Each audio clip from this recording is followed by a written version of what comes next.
समुंदर किनारे बसे एक गांव में एक धनवान सेठ रहता था। उस धनवान सेठ के पुत्रों ने एक कौवा पाला रखा था। सेठ के पुत्र रोज अपने भोजन से बचा कुचा अन्न कौवे को दे देते थे। सेठ के घर की जूठन खा खाकर वो कौवा कुछ ही दिनों में मोटा और तंदुरुस्त हो गया था।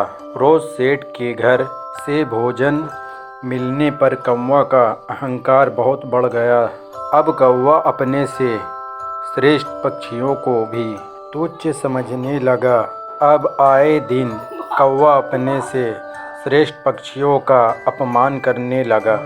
एक दिन समुंदर किनारे कुछ हंसों का जोड़ा उड़ता हुआ आया और एक पेड़ पर जाकर बैठ गया।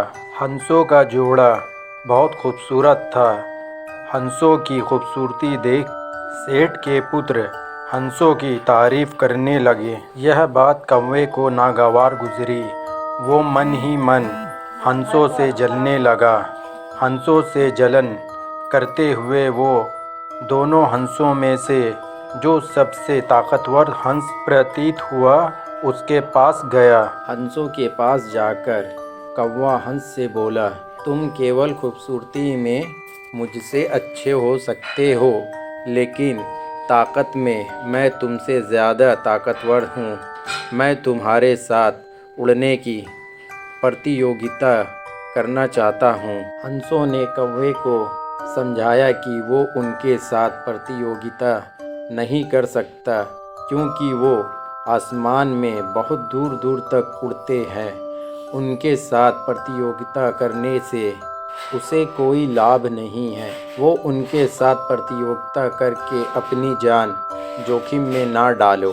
हंस की बात सुनकर कौवा गर्व से बोला, मैंने उड़ने की कई सारी कलाएं सीखी है। अपनी सीखी प्रतियोग कला से मैं लगभग 100 योजन ताल उड़ान भर सकता हूँ।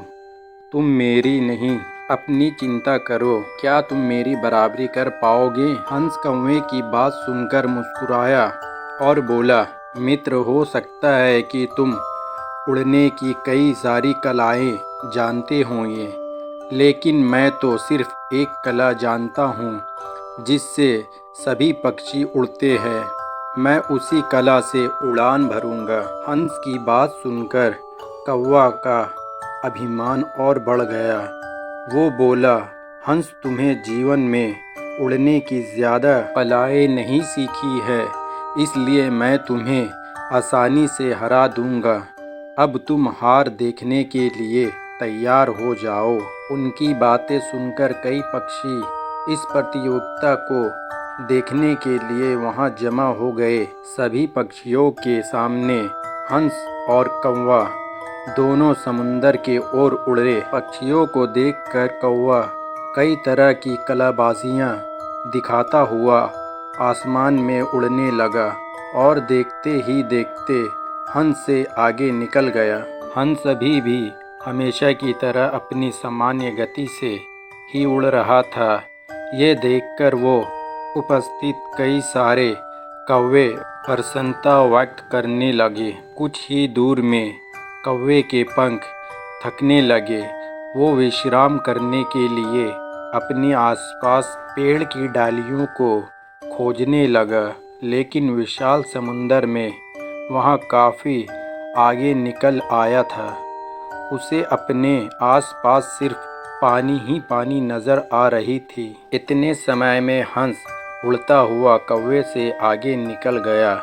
कौवे की गति काफ़ी धीमी हो गई थी। थकान के कारण अब उसके पंखों ने भी जवाब देना शुरू कर दिया। अब कौवा पानी के सबसे करीब उड़ने लगा। कौवे के पैर अब पानी में डूबने लगे थे। कौवे को डूबता देख हंस कौवे के करीब आया और बोला, मित्र, तुम्हारे पैर और पंख बार बार पानी में डूब रहे हैं। ये तुम्हारी कौन सी कला है? हंस की बात सुनकर कौवा बड़ी ही गिलानी के साथ बोला, मित्र, मुझे माफ़ कर दो। हम कौवे सिर्फ काँव काँव करना जानते हैं। हम भला इतनी ऊंची उड़ान कैसे भर सकते हैं। मुझे अपनी गलती का एहसास हो गया है मित्र, मुझ पर दया करो, मैं डूबने वाला हूँ। कृपया कर मेरी प्राण बचा लो। जल में डूबते हुए अचेत कौवे को देखकर हंस को दया आ गई। उसने कौवे को अपनी पैरों में पकड़कर समुंदर किनारे छोड़ दिया। दोस्तों, अगर आपको ये कहानी पसंद आई है तो प्लीज़ मेरे चैनल को सब्सक्राइब करें और वीडियो को लाइक करें। इसी तरह की कहानी हम आपके लिए लाते हैं।